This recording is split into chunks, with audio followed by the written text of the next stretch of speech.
Good evening students. इस video के माध्यम से हम लोग पार्ट्स ऑफ सब्जेक्ट के विषय में जानकारी प्राप्त करें।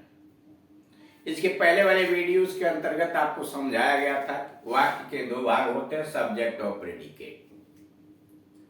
सब्जेक्ट की तलाश करने के लिए कहा गया कि जब भी हम कोई वाक्य रचना करते हैं लिख करके या बोल कर, तो सबसे पहले किसी व्यक्ति या वस्तु का नाम लेते हैं और तब उसके विषय में कोई बात कहते हैं।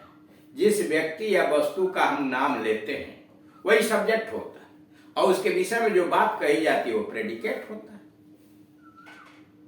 या दूसरे तरह से कहिए कि वाक्य का वह भाग जिसके विषय में कोई बात कही जाती है वह सब्जेक्ट है और शेष बचे हुए शब्द का समूह प्रेडिकेट है।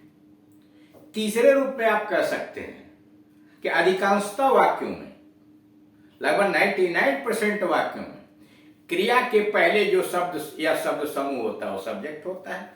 क्रिया प्लस अन्य उसके बाद जो सब्जेक्ट शब्दों का समूह होता है वह प्रेडिकेट कहलाता है।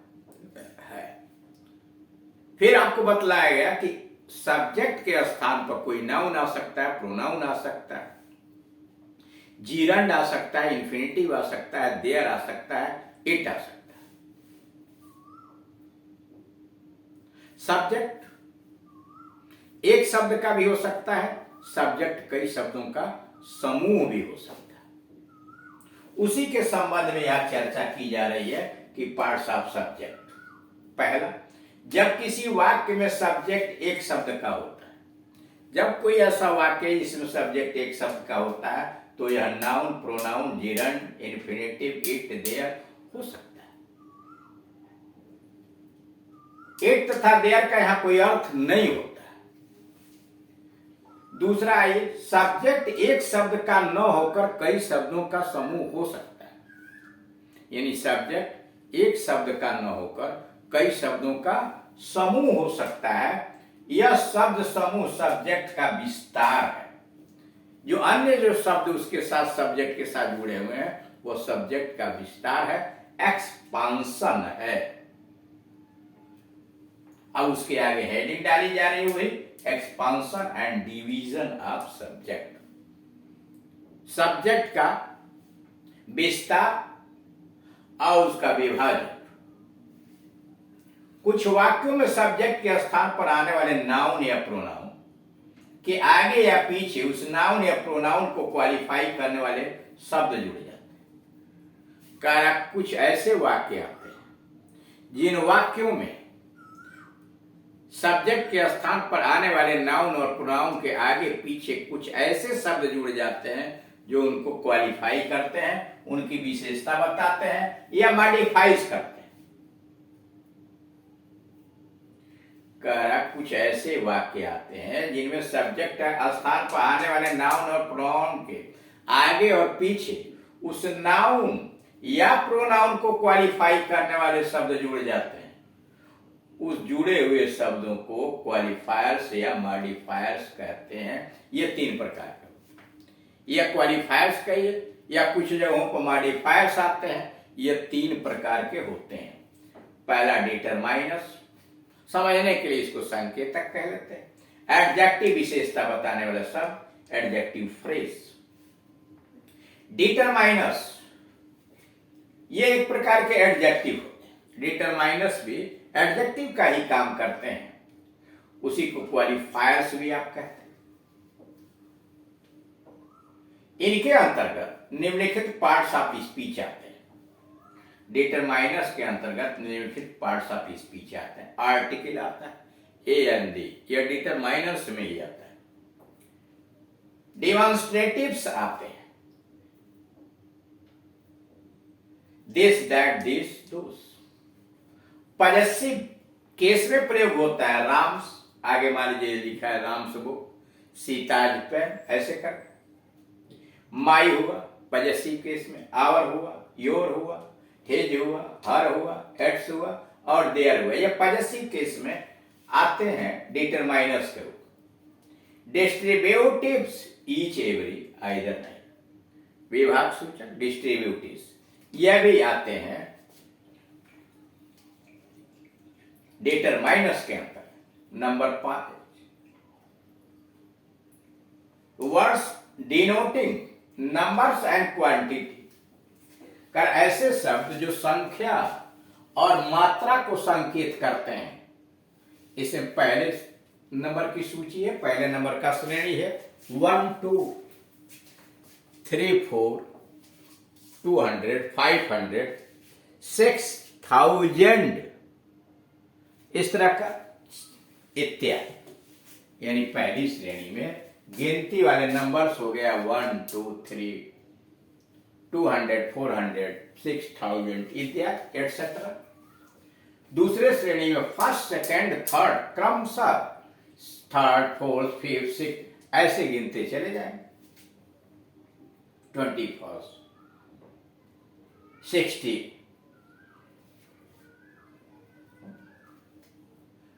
उसके बाद नेक्स्ट लास्ट चौथे नंबर पर मच आता है, मोर आता है, मोस्ट आता है, एनफ आता है।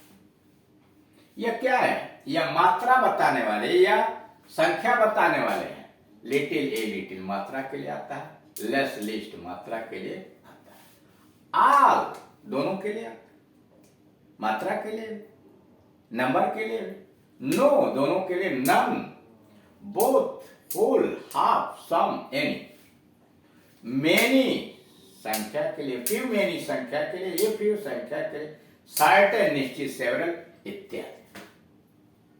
ये हैं आपके ऐसे शब्द जो संख्या अथवा मात्रा को संबोधित करते हैं। नंबर 6, मिसलेनियस, मिश्रित। इसमें आता है सेम सच,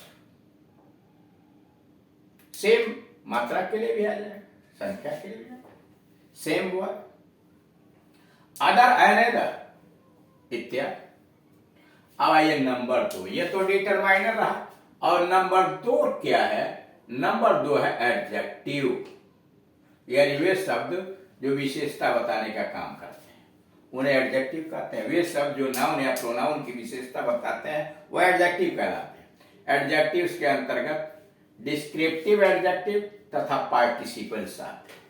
यहाँ एडजेक्टिव के अंतर्गत डिस्क्रिप्टिव एडजेक्टिव तथा पार्टिसिपल्स को रखा जाता है, जैसे क्लेवर, ओल्ड, यंग, टाल, fat, hungry, red, blue, green, Indian, African, American, barking present participle, smiling present participle, broken past participle. ये सब एडजेक्टिव का काम करेंगे। ये सब डिस्क्रिप्टिव पैराग्राफ डिस्क्रिप्टिव एडजेक्टिव है। और यह क्या है? पार्टिसिपल, बार्किंग, स्माइलिंग और ब्रोकन पार्टिसिपल्स।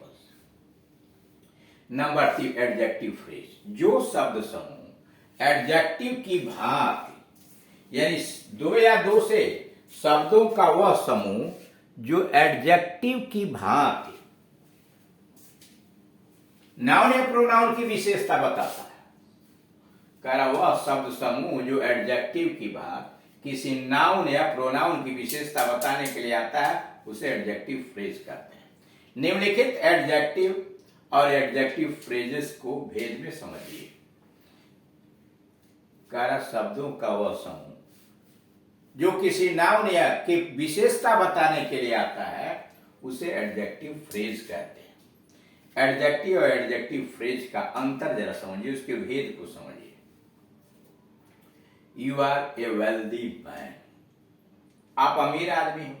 यहाँ वेल्दी जो है मैन की विशेषता बता रहा है, यह एक शब्द है तो इसको कहेंगे एडजेक्टिव। वह शब्द जो किसी नाउन या प्रोनाउन की विशेषता बताता है एडजेक्टिव कहलाता है। You are a wealthy man, यहाँ वेल्दी मैन की विशेषता बता रहा है। अब वही वाक्य दोबारा लिखा गया, you are a man of wealth. यहाँ man, a man of wealth, 3 शब्द हो गए और तीनों मिलके इस यू की विशेषता बता रहे हैं, यू प्रोनाउन की विशेषता बता रहे हैं। अब चूंकि 3 शब्द हैं या इसलिए इनको कहेंगे adjective phrase. I am well, मैं ठीक हूं, स्वस्थ हूं। वेल अकेले है, एडजेक्टिव कह रहा है। आई एम वेल, वेल अकेले है, एडजेक्टिव कह रहा है। लेकिन I am in good health, in good health 3 शब्द हो गए। काम वही कर रहा है, आई की विशेषता बता रहा है, तो इसको आप क्या कहेंगे? इसको आप कहेंगे कि साहब ये एडजेक्टिव फ्रेज है, इसलिए कि यह भी आई नामक प्रोनाउन की विशेषता बता रहा है। ठीक। सी हैज ए गोल्डन रिंग, उसके पास एक सोने की अंगूठी है, सुनहरी अंगूठी। गोल्डन क्या कर रहा है? रिंग की विशेषता बता रहा है। यहां गोल्डन एडजेक्टिव है, रिंग की विशेषता बता रहा है। अब इसी वाक्य को आइए, she has a ring made of gold, उसके पास सोने की बनी हुई अंगूठी है। मेड ऑफ गोल्ड 3 शब्द हुआ, यह भी रिंग की विशेषता बता रहा है, इसको कहेंगे एडजेक्टिव फ्रेज। अब जरा इसमें देख लीजिए, एडजेक्टिव एक शब्द होता है जो किसी नाउन या प्रोनाउन की विशेषता बताता है। एडजेक्टिव उस नाउन के पहले रखा जाता है जिसकी यह विशेषता बता रहा है, और एडजेक्टिव फ्रेज 2 या 2 से अधिक शब्दों का समूह होता है। यह भी नाउन की विशेषता बताता है, लेकिन नाउन के पीछे रखा जाता है। यहां आप देख रहे हैं कि यह वाक्य लिखा, सी हैज ए गोल्डन रिंग, या गोल्डन रिंग की विशेषता बता रहा, अकेले है तो इसके आगे रखा है, लेकिन वही वाक्य यहां लिखा है, she has a ring made of gold, 3 शब्द हो गया, तो रिंग के पीछे रखा गया। ये इसकी पोजीशन होती है, यानी एडजेक्टिव फ्रेज उस नाउन के पीछे लगाया जाता है, एडजेक्टिव उसके आगे लगाया जाता है। तो अब इस प्रकार से आप देख रहे हैं कि पार्ट्स ऑफ सब्जेक्ट के अंतर्गत सब्जेक्ट एक शब्द का भी हो सकता है, सब्जेक्ट कई शब्दों का समूह भी हो सकता है। और जब सब्जेक्ट कई शब्दों का समूह होता है तो उसमें 3 तरह की बातें आ सकती हैं। क्वालिफायर, सब क्वालिफायर बढ़ता है 2 भाग में, डिटरमाइनर्स और एडजेक्टिव। डिटरमाइनर्स और adjective main word, head word यानी नाउन के पहले लगाया जाता है, एडजेक्टिव फ्रेज नाउन के पीछे लगाया जाता है। शब्दों का वह समूह जो किसी नाउन या प्रोनाउन की विशेषता बताने के लिए आता है, उसको कहते हैं एडजेक्टिव फ्रेज। एक साथ अगर आए हुए, जैसे a little boy of this village, a हुआ डिटरमाइनर, लिटिल हुआ एडजेक्टिव, बॉय हुआ head word, of this village इस गांव का, यह हुआ आपका एडजेक्टिव फ्रेज। अब इसको कैसे आप डिफाइन करेंगे, चार्ट से कैसे समझेंगे, इसके विषय में हम लोग अगले वीडियोस के अंतर्गत विस्तृत रूप से अध्ययन करेंगे। इस वीडियो में आपने यह देखा कि डिटरमाइनर क्या होता है, कौन कौन शब्द आ सकते हैं, एडजेक्टिव कैसे लगता है, और एडजेक्टिव फ्रेज क्या होता है। Thank you.